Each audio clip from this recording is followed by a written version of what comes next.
Good afternoon, everybody. Welcome to Facebook, YouTube Live, and the Elevating IT podcast. We're recording live the regular Friday weekly sales wrap for the Elevating IT podcast, and you can find the podcast, by the way, on at elevatingit.net. That's number one, or you can go to iTunes store and just look for Elevating IT and subscribe to the podcast. So it is August already. Can you believe that, Frank? I can't. And before you call me out, I promised I would wear a different hat for each one of your Facebook Lives until I ran out. And this was actually one that I tried to get closer to the 4th of July. I was trying to do a little, American pride here, and I couldn't get the hat in time. So I have it now. So it's for August, but it's for you. Yeah, it's crazy. We got a pretty bad storm here in the Northeast. Yes, we did. And you have no power. I have no power. In fact, I'm actually in my office again. It's first time since early March. So I've only been here to pick up the mail and a techie thing or two. But this is my first day where I've actually been here for an extended period of time. All my staff is remote, so I'm enjoying the quiet. But it's a little weird. It's like I forgot what it was like to come to work. Right. But, I bet it's nice, actually. You're probably getting, because you're at home with a child and with family, and it can be challenging working out of your house, quite frankly. So it might be you might be enjoying some peace and quiet. No. It's good. Change of scenery. It makes me feel like I'm at work. The problem working from home is you never feel like you're not working, right? You just go like you're home, you're working, it's night, you're still working. Here, at least I feel like here's work. And when I leave, I decompress a little bit and, kind of convert. Oftentimes I find myself in the morning walking around, I'm staring out the window, just going, is it Wednesday or Thursday? You sound like my mom now. And I'm like, what day is it? Oh, cool. It's Friday. Yeah.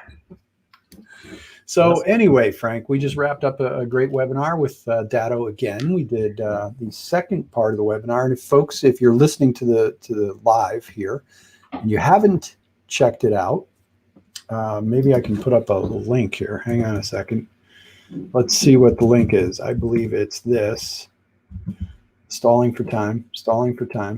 I'm going to throw a link up into our chat so you can see it. It's Sales Academy 2020.auditforit.com. What that will get you is registered on our system to get the replay. You'll go right to the replay on Datto. You'll also eventually get the replay of what we did today, and you can register for Friday. My brain's gone. You can register for the next Friday that we do with Datto, which is going to be 2 weeks from today. So the middle of August. But we want to talk about today is changing. We've been talking the past few weeks. It's kind of an ongoing topic. And we touched on change last time, but what I want to really do is hammer it home again, because I think it's so important. And Frank, do you want to recap how we came? I'll throw that to you first. Yeah, I think that what's worth mentioning is that what we are really selling is change. That's what it represents. We're not selling antivirus or firewalls or cybersecurity, tools and training and stuff like that. We're selling change to that prospect that you're coming to. And that's what they're looking for here. The change is basically where they are currently in their current state to where they want to be and where they're now emotionally invested in their future state. So if you've done that discovery process properly, you've now found out where they currently are, you've helped them understand that, and you are getting them emotionally invested in that future state. And that difference, or that gap, as we like to call it, is essentially the change, and that's exactly what you're selling, quite simply. So, the easiest way I can describe and frame it. Yeah, and we touched on fear of change a little bit last week because that's important. We want to talk about it more this week because it's hard to get people to change. I have a service I use. I'm not going to mention the name because people will know what it is, but I use it and I hate it. But I have to use it because I'm so afraid of changing to something else. I'm so embedded in it. Like there's a couple of things. Number one, Garth fears change. Any Wayne's World fan? Are you a Wayne's World fan? Did you ever watch Wayne's World? Of course. I can't even remember what the context of it, but Dana Carvey said Garth fears change. And that's true. My pop culture reference for the day. And knowing that empowers you in the sales process or cycle, right? Is because you have to understand that you're selling change and that's what they want, but they fear the change. And it's because emotionally people are invested in things that they know or things that have longevity. Like when you say comfort foods, like that's why people revert back to that. Things that have longevity. You know, the statement, people tend to stick with the devil they know versus the devil they don't know. That's what's at play here when you're selling, you know, change to a prospect or even to a client if you're upselling or cross-selling. Yeah, and there's a bunch of different reasons why people fear change. I mean, I think number one, we're wired for that. We're naturally, we as humans it's kind of in our brain wiring that we want what's familiar. So there is some behavioral psychology at play here that people are kind of programmed to want what's comfortable to us. What's it feels easiest because we're most familiar with it. So to ask somebody to make a change, it can be very, there can be just no reason. It can seem like there's no good reason for the person to change. Right. You know, and I talked a little bit last week about the law of influence called commitment and consistency from the book Influence. And that is once we make a decision, we are going to be consistent with it. Right. And you see it in politics when people dig their heels in and they're fighting each other. You can go and you see people argue on social media all the time. And I love watching it. I don't argue a lot on social media because you can never win. And you're not going to change anybody's mind with politics. So what I like watching is people really get into fist fights on social. And we've all seen it, whether it's mask versus no mask or Trump versus Biden or Trump versus Clinton or whatever it is. Someone is going to lose the argument. Someone's going to win the argument. The person who's losing, even if they're losing the argument, it just makes them dig their heels in more. And eventually they go away. They don't change their mind. They just go away and yell. You know, they start to get more irrational with their answers. And that's because of commitment and consistency. We're very likely to stay committed, to consistent with our commitments. Once we make them, you're not going to change your mind once you've decided. And that is a behavioral psychology thing. So I don't know if you have any thoughts on that before Yeah, absolutely. I think there's two things that come to mind. One is buyer's remorse, but more importantly is buyer's defense. And what I found, especially in the technology world, is that when a business owner makes a decision to change something, and then that change is rolled out, and there's like a near mutiny by the staff because it's changed. It's not that it's bad; it's just different. It's changed. Just feels weird. Yeah. The business owner then has this like buyer's defense. Like they're trying to defend it, and what we found is that we need to empower them to be able to answer to the masses, to their staff, right? So that way they can say, no, we're changing this because of A, B, and C. They have to be educated on it. So when we do our selling, it's very important for us to educate them, not give them a PhD, but to give them enough of the reasoning behind why you're going to change based on what they've told us were the problems, so they can remind the staff what we're trying to accomplish. And I think that to your point about like psychologically people want to stay like with something that they know and maybe that's comfortable for them. When we're selling them change, a lot of times we're selling them something confusing, right? Especially technology. Like if it's a car or something, there's an emotional experience tied to that, or food, you taste something, or an experience like if you go to on vacation, right? People can very easily see what that future state looks like, right? So if they're like, yes, I would like to trade my money for a change in this experience, this is what I get. When we're selling things like technology, especially when it's different for every every MSP or provider out there, they're not sure what the future state looks like, right? And that's why it's really important to show that to them. You have to clearly define that, and you've got to get them emotionally invested to make them want that, right? It's like driving that car. And we used an example, like if I was a salesperson, salespeople let you drive the car, they give you the keys, you sit in that driver's seat, you smell the leather, you get the radio on, and you let's go for a ride, right? That's an emotional experience and purchase. If what they did was take out the Chilton's manual, remember those? Remember the Chilton's manual? Yeah. My father had a manual for every car to show you how to like change the spark plug. If they took out the manual and went through like the battle card and tech sheet, why BMW versus out and all that nonsense, think about how much you lose out on. And then they might start thinking, maybe it's just easier. I stick with the car I have, even though it's breaks down a little bit. At least I know how to drive it. Like this just looks complicated. So it's really important that that you keep that in mind, that they want to change and that's the whole reason why you're talking to them, because there's a problem, but they're afraid to change, and you have to make it easy for them to get over that hurdle. Yeah, and you're talking about there's two types of change from a psychological standpoint.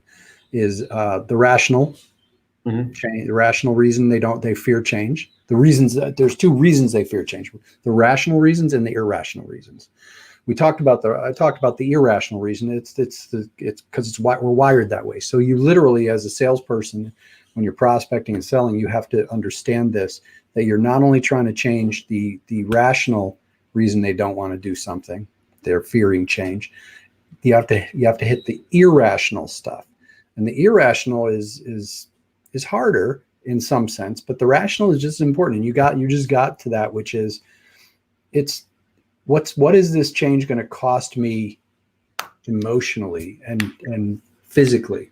And that means how much time am I going to have to put into this change? So I said I use something that I really would love to change, but I don't even want to look in other solutions because I'm so entrenched in this. Like there's all these pain of disconnect type things, right? Like I rely on this software. Oops, I mentioned it's software. It's a CRM software. I don't want to mention any names, but you know exactly what I'm talking about. Infusionsoft. I wish there was, there's plenty of replacements for it, but it's so hard to untangle the mess that it makes it, and that's a rational reason. That is not an irrational reason. Can you hear my dog barking? I can hear your new dog barking, yes.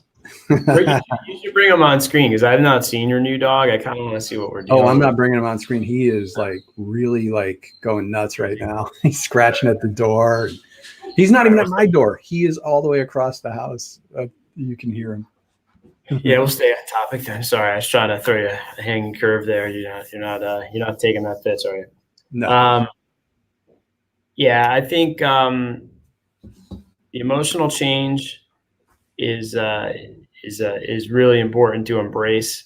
People don't like it, and one of the things that I found was that prospects endure a lot of pain. They do before they change. And when I do like my discoveries, this is the thing. If you don't do a business level discovery where you ask questions and keep asking why and drill in, and you just go in and you just do some basic like tech fact finding, you'll totally miss all this. Yeah. And the prospect will think, yeah, you're not understanding like what was really motivating me here. So when I listen and I take notes, I think like, some companies give their MSPs like what seems like 1,000 chances to screw things up. Mm-hmm. And I'm shocked. And I always think like, wow, I never assume my clients are going to give me that much leeway. Maybe they are. I don't want to find out. But like some businesses take a beating at the hands of their MSP, poor decisions, poor communication, whatever. And I'm always shocked. And even then, they're still not 100% convinced. You know, they might be 90% on the way there, but even after that experience, they're still like, I got to think about this, because like what you said, it's change. And, you know, sometimes the pain of the change itself, it overwhelms the pain of what they're experiencing on a day-to-day basis. So they decide to stay where they are. That's also why it's important to continue to follow up. It's important to never, but you never say no for the prospect, right? That's I read that recently as I'll regurgitate that one. I didn't invent that line, but they said, never say no for your prospect. Let them tell you no. So Right. keep up with them. I know, you know, they talk about somewhere between 8 to 12 touch points before they make a decision. And then another interesting sales tactic was, you know, especially when they tell you about all the pain and then you present a solution and they're still not convinced, a line that they tell you to use is, I'm sorry, I'm a bit confused. Didn't you say that, you know, X, Y, and Z was costing you 30% a month in lost revenue? You have to bring them back. Yeah, you have to bring them back to remind them why we're here.